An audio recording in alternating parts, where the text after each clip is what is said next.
people who are owned by the city county of Nairobi also tomorrow decided to go and dump their garbage outside City Hall. How would the governor of Nairobi take that? Number two, Honorable Speaker, under the integrity, it's called the EACC Act, Ethics and Integrity Act. These are not just criminal acts, but acts that go against the Integrity and Ethics Act. Acts under the NEMA Act. Yes, criminal acts under the NEMA Act, criminal acts under the Ethics and Integrity Act, and also criminal acts touching on economic crimes, because you are dumping garbage deliberately on a road and sewer. You will expend public resources to dump and to later clean up. It is abuse of public funds. Yes. And therefore, Honorable Speaker, if we allow this kind of behavior to go on unchecked, these are the same governors, Honorable Speaker, who some time back were asking that they also be given some security officers under their command. You can imagine if these governors had policemen under their command, they would trample on everyone, Honorable Speaker. Therefore, Honorable Speaker, mine is to ask the Inspector General of Police and ask him to make sure that action is taken against those people who dumped outside Steamer Plaza. I also want to encourage the business people who I have seen crying on national TV, that they have restaurants they have closed down because nobody can patronize their restaurants. They must take civil action against the City County of Government of Nairobi for compensation for lost business, Honorable Speaker. Because you are closing down people's businesses. I saw the Steamer Plaza. I also didn't know it's not even owned by KPLC. KPLC are tenants of Steamer Plaza. It is owned by pensioners. Our mothers and fathers who worked in KPLC and Kenyans, as it were before, are the owners of that building. It is their business as landlords that is being spoiled by the county government of Nairobi. And Honorable Speaker, I do hope, and in fact, Honorable Speaker, I was wishing that you could even direct the Inspector General of Police, and because the chair of the Security Committee is here, you should direct the chair of the Security Committee to summon the Inspector General of Police and explain to the committee and to this House, how can they be watching when criminality takes root unchecked and nobody is doing anything about it? All that people can be left to is crying on TV, how their business have been locked down. KPLC employees are being paid a salary, but they can't go to work. Honorable Speaker, I would beg that you direct the Security Committee of this House to pick up that matter together with the Energy Committee, with the Inspector General of Police and the ministry concerned, to make sure that there is an amicable solution to this problem. But more importantly, for the Inspector General of Police to ensure that criminal charges are leveled against those who dumped outside Steamer Plaza. That is a behavior that we cannot condone. Thank you, Honorable Speaker. Thank you. Tongoyo, we shall not allow this country to be reduced to a Wild West behavior, whereas you disagree with somebody and you send goons and hooligans to go and sort out your mess. That is not Kenya. And you must stop it. So I direct you to summon the IG to find out why no action has been taken against this publicized criminal behavior by the city government of Nairobi.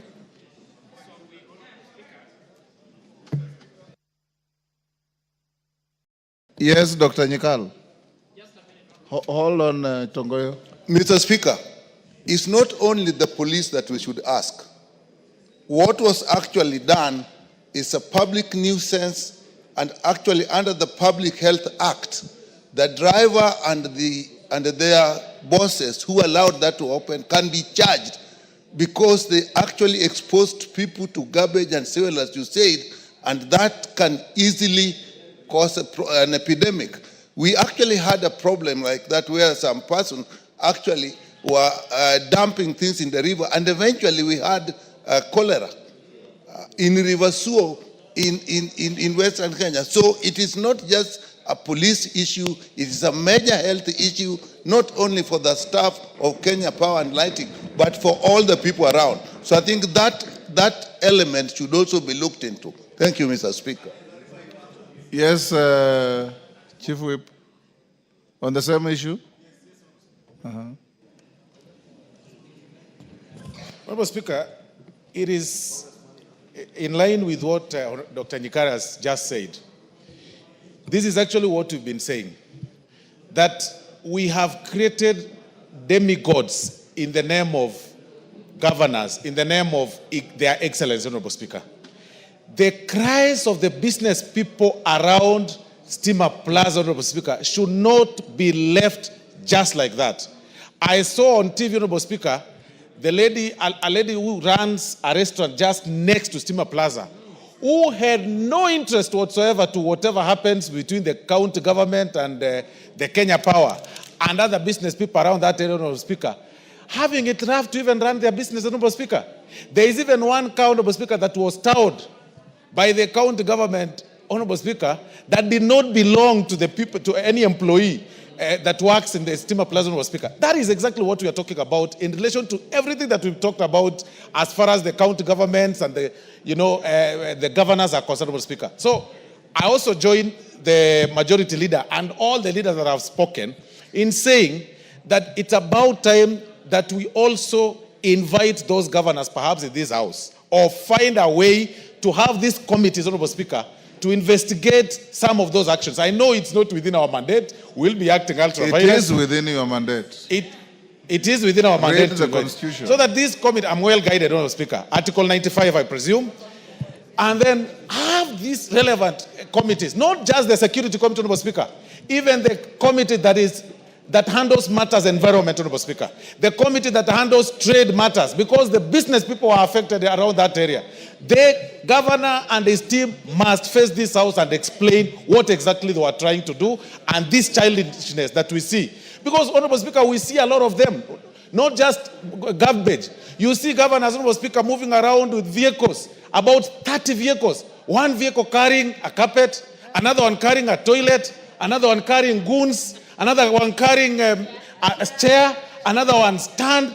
Honorable Speaker, even a chair cover in barrios, and disrupting things, people's places, and disrupting people all over, Honorable Speaker. You even saw in a funeral in Kakamega, Honorable Speaker, where there is war between a governor, a senator, and then a member of parliament, Honorable Speaker, because we've created demigods, Honorable Speaker. We also call upon the police to impound these trucks. The order by the governor to just release them, Honorable Speaker, that is playing PR. That is playing to the public gallery, playing politics, and playing clean. It shouldn't be that way. The vehicles that were parked outside, the vehicles that left the garbage in that particular place, Honorable Speaker, and the vehicles that blocked the way for 3 days should be impounded and the drivers arrested and charged, Honorable Speaker, for criminal offenses. I thank you, Honorable Speaker. Yes, Tongoyo. Thank you, Honorable Speaker. Mazara. Honorable Speaker, Yes. I'm well guided. We are going to have the IG summon and appear before the committee next week on Thursday. There are criminal offences committed just under the nuisance law. Yes.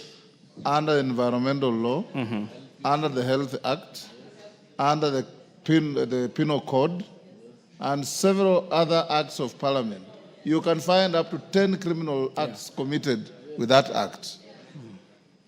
So actually, Honorable Speaker, I'm actually can't agree anymore. What actually surprises all of us here is that it should not have even reached this far without the IG taking action. And the question should be, Honorable Speaker, it should not have waited to this far. But having said that, and as you directed, Honorable Speaker, we are going to do exactly that. And I think it's an issue that should be severely punished because, Honorable Speaker, it begs a question. If this can do to an institution like KPLC, what should happen to his own political competitors? It will be actually wake every other morning. Zero has been actually and dump on your doorstep. So, Honorable Speaker, I join the rest of us to condemn that act, and we are going to do exactly as you directed. And Thank you. possibly, Honorable Speaker, I think Honorable Dr. Nyikal put it, possibly, I think it also goes beyond the mandate only of security. Even NEMA should be they probably pulled into this. Honorable Millie, you remember, and you members of parliament must take this thing seriously. When we were going for a public rally in Jacaranda grounds, you remember Governor Songo then went and emptied raw sewage on the entire field and got away with it. This House must exercise its authority. Yes, Ocheng, what is it? Speaker, you know, we allow governors and county governments to get away with too much. If there was a single time a governor should be impeached,